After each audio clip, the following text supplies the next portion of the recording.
Pesantren benar. My day, my family. Allahu Akbar.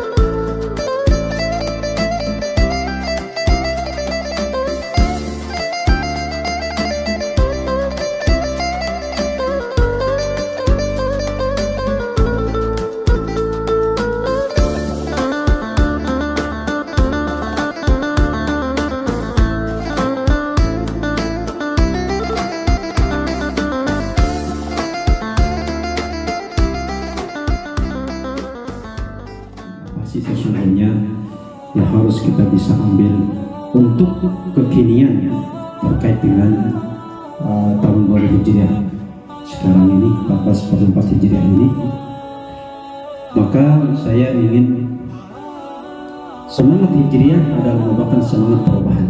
Setuju tidak Ibu? Setuju. Betul ya. Dan perubahan tersebut tidak hanya sebatas terkait dengan masalah keduniaan, tetapi juga terkait dengan masalah dunia dan akhirat. Setuju itu? Setuju. Ya, jazakumullah khair. Nabi Muhammad minta Allah Subhanahu wa taala, kalau kita perhatikan ya tentang Hijriah ini, saya kira kita sama-sama sudah tahu bahwa dicanangkannya Hijriah itu adalah Rasulullah Shallallahu Alaihi Wasallam melaksanakan hijrah beliau, perpindahan beliau dari Makkah ke Madinah. Kita harus sepakat Bapak Ibu sekalian bahwa perjalanan hijrah beliau dari Makkah ke Madinah itu sesungguhnya adalah merupakan hasil dari strategis yang beliau lakukan dalam melaksanakan kehidupan dakwah dan dunia beliau ya, dari periode Makkah sampai ke Madinah. Jadi tidak hanya sekonyong-konyong tiba-tiba kita mendengar dan membaca di sana ada hijrah. Ya, ada hijrah yang seolah-olah menunjukkan kelemahan beliau kan gitu ya. Bahwa beliau menjadi orang yang lemah ketika berada di Makkah, kemudian beliau pindah dari Makkah ke Madinah. Tidak. Tapi justru itu adalah merupakan estafeta dari perjuangan beliau, dari kehidupan beliau sejak dari Makkah selama 13 tahun sampai ke Madinah. Jadi bukan tiba-tiba, tapi berdasarkan adalah strategis siasah yang beliau lakukan sejak beliau diangkat sebagai seorang nabi dan rasul sampai pada akhir hayat beliau di Madinah. Nah, artinya saya ingin mengatakan kepada ibu sekalian bahwa keberhasilan beliau dalam menata kehidupan sejak dari Madinah, sejak dari Makkah ke Madinah itu sesungguhnya adalah karena beliau selalu melakukan perubahan. Beliau selalu melakukan strategi-strategis yang bisa memberikan semangat kerja dan kerja kepada sahabat-sahabat beliau untuk melanjutkan estafeta perjuangan beliau sampai kepada puncaknya adalah beliau bisa membuat komunitas atau masyarakat dan bahkan negara Islam yang ada di Madinah itu sendiri. Nah, inilah Bapak Ibu sekalian, jadi bukan secara tiba-tiba. Apalagi kalau kita baca dalam sejarah bagaimana ketika Rasulullah melaksanakan hijrah kan dari Makkah ke Madinah, itu adalah puncak dari apa? Puncak dari rongrongan tantangan yang beliau hadapi dengan para sahabatnya dari orang-orang kafir Quraisy, kan itu. Jadi kalau gambarnya ini sepotong ini saja, kita akan berasumsi dan menjadikan tantangan itulah yang menyebabkan beliau pindah dari Mekah ke Madinah. Tidak. Ya. Jadi semua adalah berurutan. Ya, estafeta dari perjuangan beliau, dari pekerjaan yang beliau lakukan sejak dari Mekah sampai ke Madinah itulah yang menyebabkan pada akhirnya strategis beliau menjadi strategis yang jitu dan berhasil dalam beliau melaksanakan tugas-tugas beliau sebagai seorang pemimpin. Nah, berikan kepada Allah Subhanahu wa taala. Dan yang paling inti dari keberhasilan pekerjaan beliau sebagai seorang pemimpin negara, sebagai seorang nabi dan rasul, itu adalah perubahan secara individu dari setiap masyarakat yang mau membantu Rasulullah itu sendiri. Ayo sekalian, kan tidak mungkin ketika Rasulullah berhadapan dengan para sahabatnya yang memiliki persepsi yang berbeda dalam kehidupan saat itu, apakah untuk berdakwah, apakah untuk bermuamalah dalam kehidupan dunianya. Lalu mereka mengatakan sami'na wa ata'na. Mereka mengatakan saya setuju ya Rasulullah, saya taat kepada engkau ya Rasulullah. Ya, tidak mungkin mereka akan sampai mengatakan kalimat seperti itu kalau belum ada persepsi yang sama ya dalam mindset mereka dalam kehidupan itu. Nah, makanya sudah sejak awal, sejak dari periode Makkah itu sendiri, beliau sudah disamakan persepsinya tentang akidah, ya kan? Tentang bagaimana mereka harus fokus kepada Allah yang menciptakan mereka dalam kehidupan ini.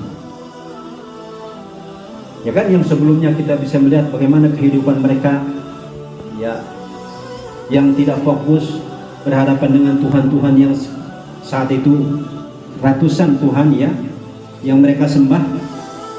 Tetapi dengan datangnya Rasulullah, maka mereka difokuskan dan meninggalkan Tuhan-Tuhan yang selama mereka itu sembah, hanya fokus kepada Allah Subhanahu wa taala yang menciptakan mereka. Nah, inilah yang menjadi cikal bakal pondasi yang sangat kokoh ketika Rasulullah ingin melanjutkan kehidupannya kemudian.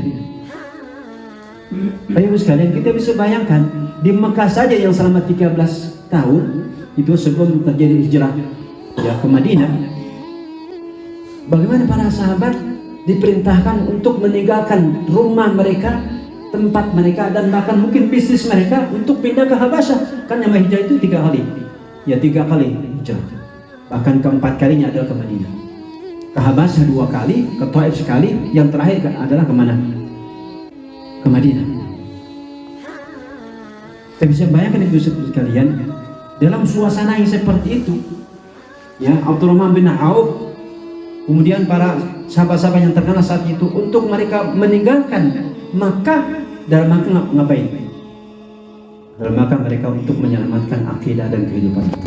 Kita bayangkan saja kalau sekarang umpamanya kita sebagai umat Islam, pemuda Islam disuruh pindah ke Ethiopia, karena bahasa Ethiopia kan itu ya, negara Afrika, dengan dalih kita menyelamatkan akidah kita, kira-kira mau nggak? Pasti akan bertanya kan gitu. Tetapi karena persepsi mereka sudah sama dengan Rasulullah, mindset mereka dalam film sudah sama dengan Rasulullah, sami'na wa ata'na. Mereka pindah menyelamatkan akidah mereka dari Mekah ya ke Habasyah, yang di sana memang diyakini oleh para sahabat Rasulullah itu adalah di sana ada Raja Najasyi yang selalu memunculkan dan memberikan rasa adil kepada masyarakat, termasuk mereka yang melakukan imigran ke Ethiopia saat itu. Ibu sekalian, jadi inilah yang paling pokok ya terkait dengan masalah hijrah itu ya, sebagaimana hijrah itu kan sesungguhnya adalah perpindahan ya. Kalau kita kembali tentang mana etimologi tentang masalah hijrah, itu adalah perpindahan dan memutuskan hubungan, kira-kira gitu. Nah, ibu sekalian, jadi sudah sejak awal bahwa orang-orang yang ada di sisi beliau itu adalah orang-orang yang punya persepsi yang sama terhadap kehidupan ini. Ialah apa? Semua mereka kaitkan dengan Allah Subhanahu wa taala. Diri mereka, jabatan mereka, posisi mereka di tengah masyarakat, dan keluarga, itu mereka kaitkan dengan Allah Subhanahu wa taala. Sehingga setelah itu mereka menjadi orang yang siap untuk melaksanakan perintah Rasulullah di mana mereka berada. Pertanyaannya, mungkin yang mengatakan bahwa orang-orang yang pindah saat itu kan sejak ke Habasyah khususnya adalah orang-orang yang lemah, orang-orang yang memang tidak kuat berada di Makkah. Tidak. Justru yang mereka melaksanakan hijrah ke Habasyah saat itu adalah mereka orang-orang kuat, para pemuka. Jadi ya, Utsman bin Affan itu diantaranya ya. Orang-orang yang kuat bahkan anaknya Rasulullah Ruqayyah. Ya, itu orang-orang yang kuat, orang-orang yang memang memiliki posisi di tengah masyarakat. Jadi bukan orang sembarangan, bukan orang yang ecek-ecek saat itu. Nah, artinya bahwa hijrahnya mereka yang pertama kali dari Makkah ke Madinah itu adalah bukan karena kelemahan mereka, tapi justru adalah yang mendorong mereka adalah masalah keimanan mereka. Nah, di sini Bapak Ibu sekalian, saya ingin mengatakan bahwa persepsi keimanan itulah yang menyebabkan orang memiliki mindset yang sama dalam kehidupan ini. Nah, Bapak Ibu sekalian, minta Allah Subhanahu wa taala. Oleh karena itulah kalau kita kembali terhadap masalah hijrah ini Bapak Ibu sekalian, ya yang paling tidak adalah bagaimana kita menjadi orang yang bersyukur, ya. Bersyukur kepada Allah Subhanahu wa taala. Dan sebelumnya kita sudah Allah izinkan tahun baru yang sebelumnya 1443, bahkan sebelumnya lagi 1442 Hijriah kan gitu. Dan sekarang kita berada pada tahun 1444 Hijriah. Ya paling tidak kita bersyukur kepada Allah Subhanahu wa taala. Bersyukur atas umur kita yang panjang kan itu. Bersyukur atas pekerjaan kita yang kita miliki sekarang. Bersyukur atas dengan adanya komunitas yang sama-sama memiliki persepsi yang sama dan bahkan mungkin etos kerja yang sama dalam kita melaksanakan kerja di tempat kita di sini. Ayo sekalian, tidak mudah untuk kita bisa mendapatkan komunitas yang memiliki kesamaan etos, ya, dengan dibingkai terhadap akidah yang sama itu sendiri.